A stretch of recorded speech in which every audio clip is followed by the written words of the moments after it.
अस्सलाम वालेकुम व्यूअर्स, मेरा नाम अरसलान शेरा और आप देख रहे हैं last look production YouTube channel. अगर आपने अब तक हमारे चैनल को सब्सक्राइब नहीं किया तो इस रेड कलर के बटन पर क्लिक करके आप इसे सब्सक्राइब कर सकते हैं और नई आने वाली वीडियोस के बारे में जानने के लिए इस रेड कलर के बटन के साथ दिए गए बेल के बटन को भी क्लिक कर लीजिए। तो व्यूअर्स, अब स्टार्ट करते हैं आज की वीडियो। अस्सलाम वालेकुम व्यूअर्स, आप देख रहे हैं last look production YouTube channel, जिसके अंदर हम सीख रहे हैं 9th क्लास की कंप्यूटर, जिसका चैप्टर नंबर 4 की आज क्लास नंबर 7 है। और आज की क्लास में हम लोग पढ़ने वाले हैं how does memory work, memory कैसे काम करती है। तो आइए स्टार्ट करते हैं आज की class. We know that the main memory of the computer is connected to the CPU through data bus, control bus and address bus, collectively called a bus system। हम जानते हैं कि कंप्यूटर की मेन मेमोरी सीपीयू के साथ बजरिया data बस, control bus और address bus मिली होती है, जैसा कि हम प्रीवियस लेक्चर में डाटा बस, कंट्रोल बस और एड्रेस बस को डीपली पढ़ चुके हैं। When the CPU wants to read data from memory, it first places the read request on the control bus and also places the address of the byte or word needed on its address bus। जब CPU memory से data पढ़ना चाहे तो ये control bus को पढ़ने की दरख्वास्त करता है और एड्रेस बस पर मतलूबा बाइट या लफ्ज का एड्रेस प्लेस करता यानी भेजता है। The memory unit reads the command, the address and puts the required data on the data bus। Memory unit command address पढ़ता है और डाटा बस पर मतलूबा डाटा देता। The CPU then read this data from the database। तब CPU इस data बस से डाटा पढ़ता है। Similarly, for writing data, first place is the write request on the control bus and also places the address of the word where it wants to write on the address bus। इसी तरह CPU data लिखने के लिए control bus पर लिखने की दरख्वास्त करता है और एड्रेस बस पर जहां लिखने की जरूरत होती है वर्ड एड्रेस को प्लेस करता। When memory unit gets ready to do the operation, the CPU puts the data on the data bus and memory unit read this data and places it in the required world। जब memory unit अमल के लिए तैयार होता है, CPU data बस पर डाटे को रखता है, मेमोरी यूनिट इसको पढ़ता है और मतलूबा अल्फाज में इसको प्लेस करता है।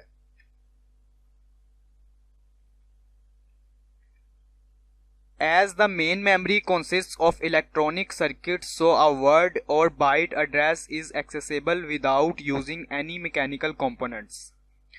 चौंक मेन मेमोरी इलेक्ट्रॉनिक सर्किट्स पर मुश्तमिल होती है, लिहाजा ओड या बाइट एड्रेस बगैर मैकेनिकल अनासिर के इस्तेमाल के काबिल रसाई होते हैं।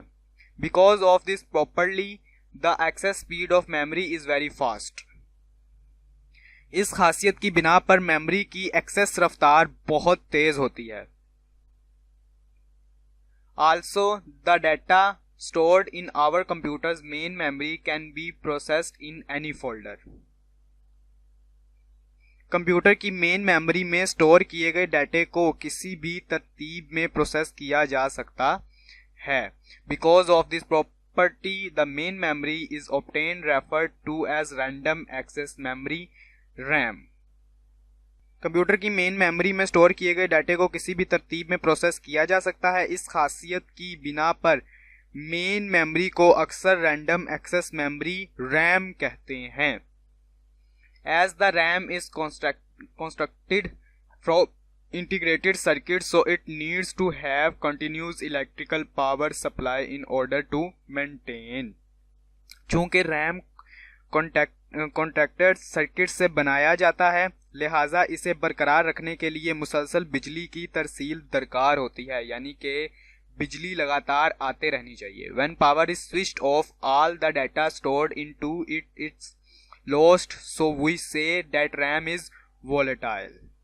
जब बिजली चली जाती है तो इस पर स्टोर किया गया तमाम डाटा खत्म हो जाता है, लिहाजा अहम कहते हैं कि रैम वॉलेटाइल है, जो कि हम प्रीवियस लेक्चर्स में पढ़ चुके हैं कि रैम वॉलेटाइल होती है, यानी कि अगर आपकी लाइट चली जाए या कंप्यूटर शट डाउन हो जाए तो रैम के ऊपर लिखा गया डाटा इरेज हो जाता है, ख़त्म हो जाता है।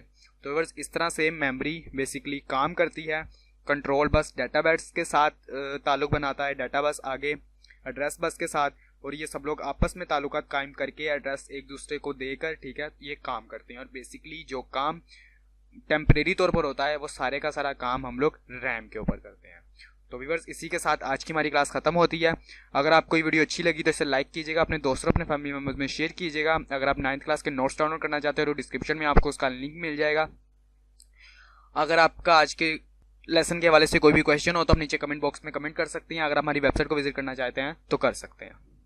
अगर आप हमारी वेबसाइट को विजिट करना चाहते हैं तो आप गूगल में आकर लिखेंगे लास्ट लुक प्रोडक्शन, ठीक है, यहाँ डिस्क्रिप्शन में दिए हुए लिंक को आप फॉलो करेंगे, ठीक है। तो अगर आप गूगल में लिखते हैं तो गूगल में लिखते साथ आपको फर्स्ट पे आपको ये मिलेगी लास्ट लुक प्रोडक्शन की साइट, ठीक है। यहाँ पे आपने इस लिंक के ऊपर क्लिक करना है, ठीक है। इस लिंक के ऊपर क्लिक करते ही अगर आप डिस्क्रिप्शन में दिए गए लिंक को फॉलो करते हैं या इस लिंक यहाँ पर आकर इसे क्लिक करते हैं तो यहाँ पर क्लिक करते ही हो सकता है कि आप इस रेड कलर के टैब पर शिफ्ट हो जाएं, ठीक है। प्रीवियस पहुंचते हैं तो यहाँ पर आने के बाद आपने करना है सी डिटेल, ठीक है। सी डिटेल के ऊपर आप क्लिक करते ही आपके सामने एक व्हाइट कलर का बॉक्स आएगा, यहाँ आपके सामने ये पूरी तरह से आता है। तो यहाँ पर आपको नजर आ रहा होगा इग्नोर द रिस्क, ठीक है। यहाँ पे इग्नोर द रिस्क के ऊपर इस जगह पर आपने क्लिक करना है, ठीक है। जैसे ही आप यहाँ पर क्लिक करेंगे तो ये एरर खत्म हो जाएगा और हमारी साइट ओपन हो जाएगी, ठीक है।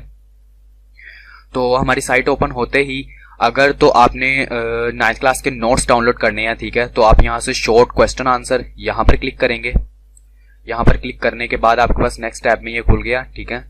तो यहाँ पर आने के बाद आप यहाँ पे 9th कंप्यूटर को क्लिक करेंगे। 9th कंप्यूटर को क्लिक करते ही आपके पास नेक्स्ट टैब के अंदर 9th कंप्यूटर के ये नोट्स आपके पास। इस पेज पर आने के बाद अगर तो आपको ये डाउनलोड नाउ सर्वर 1 का बटन नजर आ रहा है तो आप इस पर क्लिक करके यहाँ से इजीली डाउनलोड कर सकते हैं, ठीक है, जैसे कि मैं प्रीवियस वीडियोस में भी बता चुका हूँ। लेकिन अगर आप यहाँ पर आते हैं तो 3rd चैप्टर पे आपको डाउनलोड नाउ का बटन नहीं दिया गया, तो मैं आपको ये बताऊंगा कि आपने इन नोट्स को किस तरह से डाउनलोड करना है। इन नोट्स को डाउनलोड करने के लिए आपको साइट पे ये बटन नजर आ रहा होगा, ठीक है। तो पॉप आउट का आपने इस पर क्लिक करना है। इस पर क्लिक करते ही आप गूगल ड्राइव वालों के सर्वर पर आ जाएंगे, ठीक है। तो यहाँ पर आपको ये पहले पीडीएफ में शो करेगा, ठीक है। पीडीएफ में शो होने के बाद अगर आप यहाँ पे साइड पे कॉर्नर पे देखेंगे तो यहाँ पे आपको बटन दिया हुआ है डाउनलोड का, तो इसके ऊपर आप जस्ट क्लिक करेंगे। आपके पास एक पॉपअप ऑन होगा, ठीक है। वो पॉपअप ऑन होते ही अपने आप बंद हो जाएगा और साथ ही आपको ये कह देगा जी डाउनलोड, ठीक है। तो यहाँ पे आप क्लिक करके, ठीक है, ये हमारा जो नया तरीका है मैंने उसके मुताबिक आपको बता दिया कि आप किस तरह से नोट्स डाउनलोड कर सकते हैं।